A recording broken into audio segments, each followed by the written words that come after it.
खून लो लेकिन खेती मत लो. नेवरीत शक्तीपीठ महामार्गाविरोधात रक्तदान आंदोलन.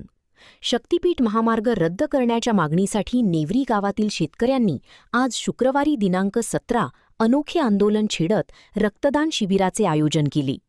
खून लो लेकिन खेती मत लो अशी घोषणा देत शेतकऱ्यांनी रक्तदान करून सरकारच्या धोरणाचा निषेध नोंदविला. सकाळी 9 वाजल्यापासून सुरू झालेल्या या रक्तदान शिबिरात तरुणांसह ज्येष्ठ शेतकरी आणि महिलांनीही उत्स्फूर्त सहभाग घेतला. आपल्या रक्ताच्या प्रत्येक थेंबातून शक्तीपीठ महामार्गाला विरोध दर्शवत शेतकऱ्यांनी सरकारला आपल्या भावना पोहोचविण्याचा प्रयत्न केला. यावेळी बोलताना ॲडव्होकेट दीपक लाड म्हणाले, आज आम्ही रक्तदान करून जीव वाचवत आहोत, मात्र गरज पडल्यास आपल्या जमिनी वाचवण्यासाठी कोणत्याही संघर्षाला सामोरे जाण्यास मागे हटणार नाही. आंदोलनात सहभागी झालेल्या 75 वर्षीय ज्येष्ठ शेतकऱ्यांनी मुख्यमंत्री देवेंद्र फडणवीस यांना इशारा देताना सांगितले, आम्ही आमच्या जमिनी लहान मुलांप्रमाणे जपल्या आहेत. त्या जमिनी सरकारच्या स्वप्नांसाठी हिरावून घेतल्या जाणार असतील तर शेतकरी त्याला तीव्र विरोध करेल. येत्या 18 जुलै रोजी पंढरपूर येथे होणाऱ्या मोर्चात सहभागी होणार असून 25 जुलैला मुख्यमंत्री फडणवीस यांची प्रत्यक्ष भेट घेऊन जाब विचारणार आहोत. या आंदोलनामुळे कडेगाव आणि खानापूर तालुक्यातील शेतकरी शक्तीपीठ महामार्गाच्या मुद्द्यावर अधिक आक्रमक झाल्याचे चित्र दिसून आले. यावेळी ॲडव्होकेट दीपक लाड, क्रांतिसिंह नाना पाटील यांचे नातू ॲडव्होकेट सुभाष पाटील, कडेगाव पंचायत समितीचे सभापती, वाळवा तालुका शेतकरी संघर्ष समितीचे ॲडव्होकेट विजय पाटील, महादेव मोहिते, डॉक्टर विजय महाडिक तसेच नेवरी गावातील शेतकरी मोठ्या संख्येने उपस्थित होते. मी ॲडव्होकेट सुभाष पाटील, क्रांतिसिंह नाना पाटील यांचा नातू आहे. आणि या शक्तीपीठ विरोधात या तालुक्यामधून आम्ही सरकारला भानावर आणायचे काम सुरुवातीपासून करतो आहोत. खरं तर ह्या शक्तीपीठाची या ठिकाणी काही आवश्यकता नाही. एक मार्ग याच्या अस्तित्वात आहे, त्या मार्गावर पुरेशी वाहतूक नाही, तरीसुद्धा कुणीही न मागता हा शक्तीपीठ आमच्यावर लादला जातोय. लादल्या जाणाऱ्या शक्तीपीठाचं स्वागत करायला इथला शेतकरी दुधखोळा नाही. तो प्राणपणानं या शक्तीपीठाला विरोध तर करणारच आहे. आज आमचं रक्त घ्या पण जमीन घेऊ नका अशा प्रकारचा इशारा देण्यासाठीच हे आंदोलन चाललंय. गेले 4 महिने गांधीगिरी मार्गानं, अहिंसेच्या मार्गानं, राजतंत्र्याच्या मार्गानं संघर्ष आज चालू होत आहे. पण हा संघर्ष केल्याचा मार्ग जर सरकारला दिसत नसेल, यामुळे सरकार ऐकत नसेल तर सरकारला ऐकायला लावायची भाषा आम्हाला वापरावीच लागेल. आणि इथला पुढचा संघर्ष हा तीव्र स्वरूपात असेल. कदाचित गांधींचा मार्ग सोडून नाना पाटलांच्या मार्गाने चुका हा संघर्ष आम्हाला तीव्र करावा लागेल. परंतु इथली जमीन शक्तीपीठासाठी देणार नाही याची नोंद सरकारनं घ्यावी अशा सर्व रक्तदात्याच्या वतीनं आम्ही सरकारला सूचना करत आहोत व त्यांनी विनंती करत आहोत आणि पुन्हा त्यांनी विचार करावा आणि हा शक्तीपीठ मार्ग रद्द करावा अशा.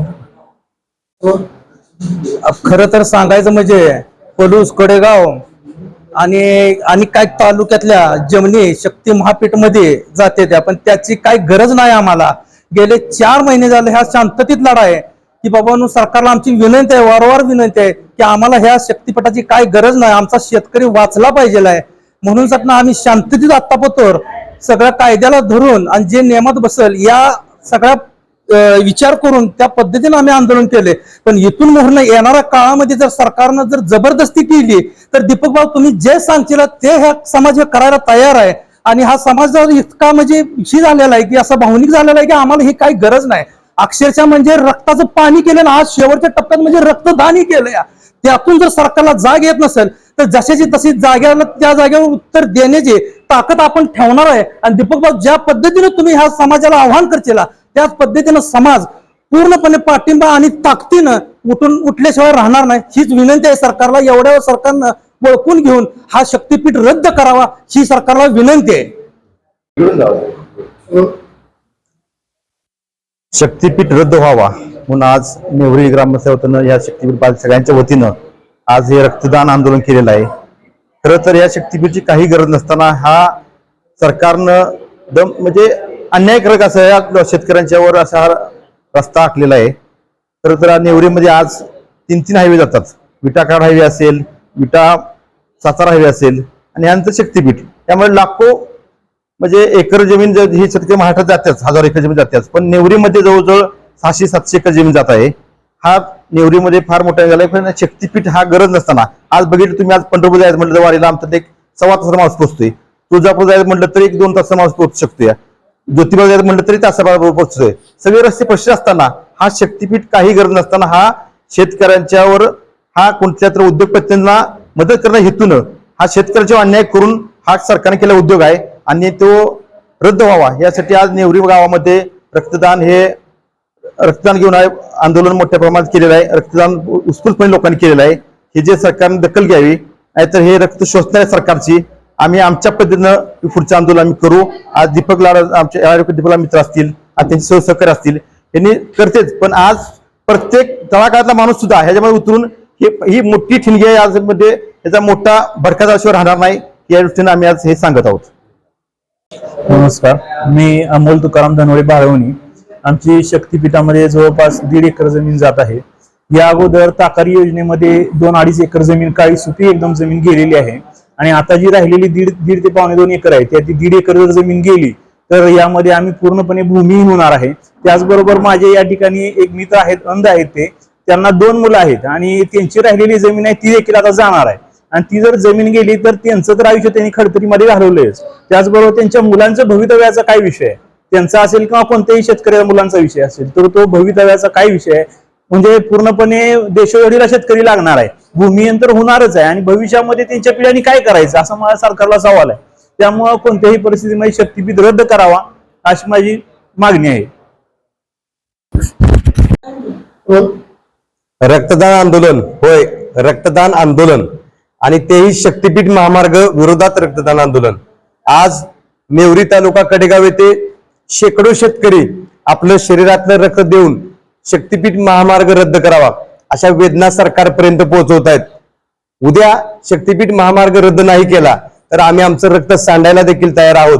आज एक जीव वाचवतोय, आम्ही अनोळखी जीव वाचवतोय, आमच्याकडे माणुसकी आहे.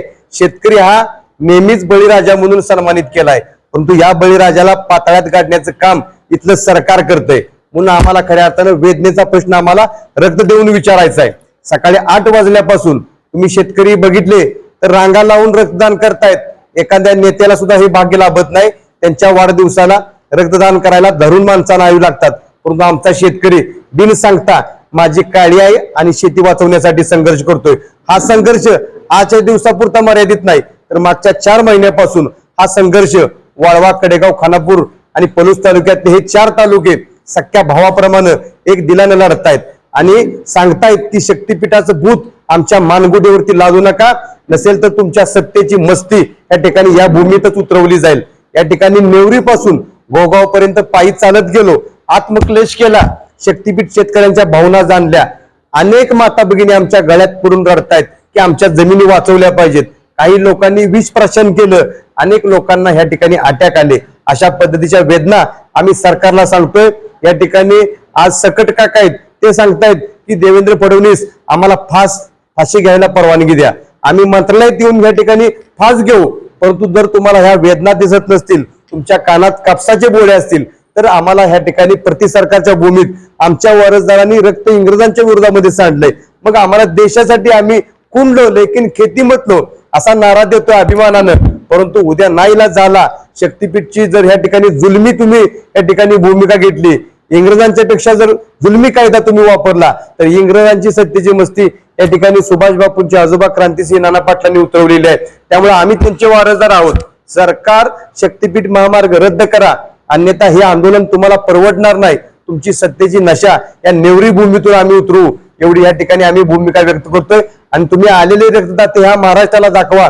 सर्व मीडियाचं या माध्यमातून मी कौतुक करतो, कारण लोकशाहीचा 4था स्तंभ जिवंत ठेवण्यासाठी इथले पत्रकार बांधव सातत्यानं आम्हाला मदत करतायत. त्या पत्रकारांचे आभार मानतो. आणि प्रत्येक रक्तदात्यांनी आज प्रत्येक रक्ताच्या थेंबातून इथल्या सरकारचे डोळे उघडलेले आहेत.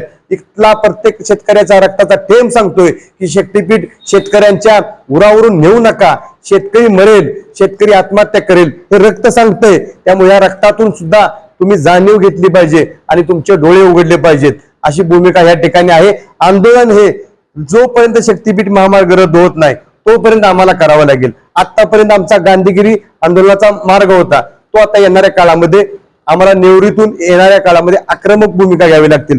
वय वर्ष आमच्या अण्णांचं 58 आहे. कुठे गेले अण्णांचं वय वर्ष 58 आहे. या ठिकाणी अण्णांनी रक्तदान केलं म्हणजे 58-55 वर्षातली सुद्धा माणसं या ठिकाणी शेतकरी रक्तदान करतायत. अनेक आमच्या काकांना रक्तदान करायचंय, बापूंना करायचंय, परंतु वयाच्या पात्रतेत बसत नसल्यामुळं आरोग्याचा प्रोटोकॉल सांभाळून अनेक शेतकरी रक्तदान करू शकत नाहीत. ही भावना आणि भूमिका लक्षात घ्या आणि येणाऱ्या काळामध्ये अत्यंत आक्रमकतेने आंदोलन हे करणार आहोत आणि सरकारला हे आंदोलन परवडणार नाही. त्यामुळे शक्तीपीठ महामार्ग रद्द करावा, सरकारने भानावर यावं.